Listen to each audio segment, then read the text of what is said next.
तो दोस्तों इस दो क्वेश्चन में डिस्काउंट का अब जो भी बचा खुचा कॉन्सेप्ट है वो क्लियर हो जाएगा। तो पांचवा जो एग्जाम्पल है वो दोस्तों ये है कि परचेज फ्रॉम रजनी भाई goods at a list price of 12,000 at 10% TD and 2% CD। Cash was paid up to 50% of the amount. यानी कैश हमने परचेज जो किया तो उसके बदले में मात्र 50% ही, जितना अमाउंट था उसका 50% ही हमने पेमेंट किया, और इसमें हमको 2% जिसके बदले में CD भी मिला और TD भी। तो इसका हम एंट्री कैसे करेंगे? तो आपको मैंने पहले ही बता दिया है कि TD का एंट्री नहीं होता है, CD का एंट्री होता है। तो दोस्तों देखिए, मैंने परचेज किया, ठीक है, उसके बाद मैंने कैश पेमेंट किया, फिर कैश जो पेमेंट किया तो उसके बदले में मुझे क्या मिला? डिस्काउंट मिला, जो मेरे इनकम है तो क्रेडिट हो गया, और 50% ही हमने पेमेंट किया तो 50% तो बाकी रह गया। तो 50% जो बाकी रह गया तो मेरा लायबिलिटी है, रजनी भाई क्रेडिटर्स है जो बढ़ा हुआ है 5400 से। और ये कैसे हुआ इसका कैलकुलेशन हमने यहाँ पे क्या है कि 12,000 लिस्ट प्राइस है, उसका 10% जो है TD वो 1200 हुआ, और 12,000 में से 1200 माइनस हो गया तो 10,800 होगा। ठीक है, इसका 50% जो है 5400 आता है। तो 5400 जो है वो बाकी ही है, 5400 ही मैंने पेमेंट किया और 5400 तो बाकी है ना, 50-50% है, आधा उधारी है और आधा नकदी है, तो ये उधारी। ठीक है, उसके बाद 5400 जब मैंने देने गया तो उसने बोला, रजनी भाई ने, कि चलिए मैं आपको कुछ डिस्काउंट देता हूँ, और वो डिस्काउंट है CD 2%। तो 5400 का मैं 2% निकाला तो 108 आया।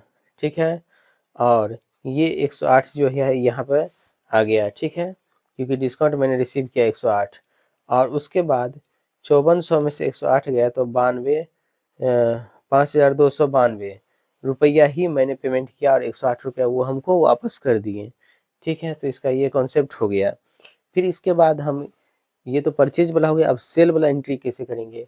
तो हमने सेल किया अरविंद को 5% TD और 1% CD की, और हमने इसका लिस्ट प्राइस है 20,000 और 60% पेमेंट किया। हमने पेमेंट किया कितना, सॉरी हमने रिसीव किया कितना, 60% ही।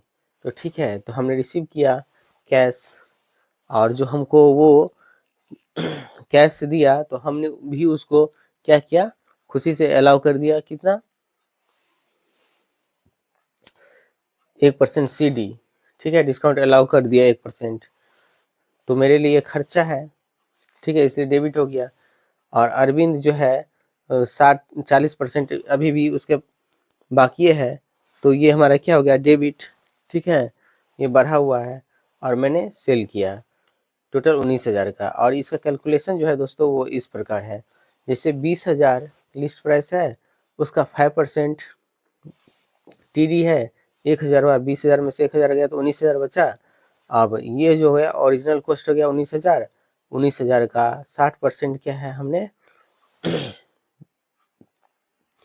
हमने क्या किया, जो 60% पेमेंट हमने प्राप्त किया।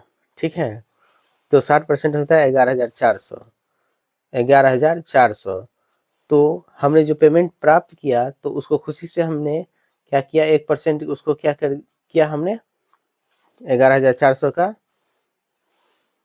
1% जो है, 11,400 का 1% हमने उसको क्या किया, डिस्काउंट दे दिया। ठीक है, तो 11,400 में से 114 रुपया माइनस हुआ तो 11,286 रुपया ही हमको मिला, और 114 रुपया उसको वापस कर दिया, डिस्काउंट दे दिया। ठीक है, और उसके बाद जो 40% बचता है, यानी 19,000 में से 11,400 जो बचा, 60% माइनस होने के बाद 7,600, जो 40% होगा वो हमारा अभी भी बाकी है इतना। तो इसका एंट्री इस प्रकार हुआ। तो उम्मीद करते हैं आप लोग डिस्काउंट वाले जो TD और CD है, हाफ पेमेंट रिसीव और पेमेंट जो होता है परचेज और सेल में, वो सारा कॉन्सेप्ट मैंने क्लियर कर दिया। वीडियो अच्छा लगे तो बस लाइक कर दीजिए और चैनल को सब्सक्राइब करिए और एक अच्छा सा प्यारा सा कमेंट करिए ताकि हम मोटिवेट रहें। तो मिलते हैं नेक्स्ट वीडियो में, तब तक के लिए धन्यवाद। अपना ख्याल रखिए।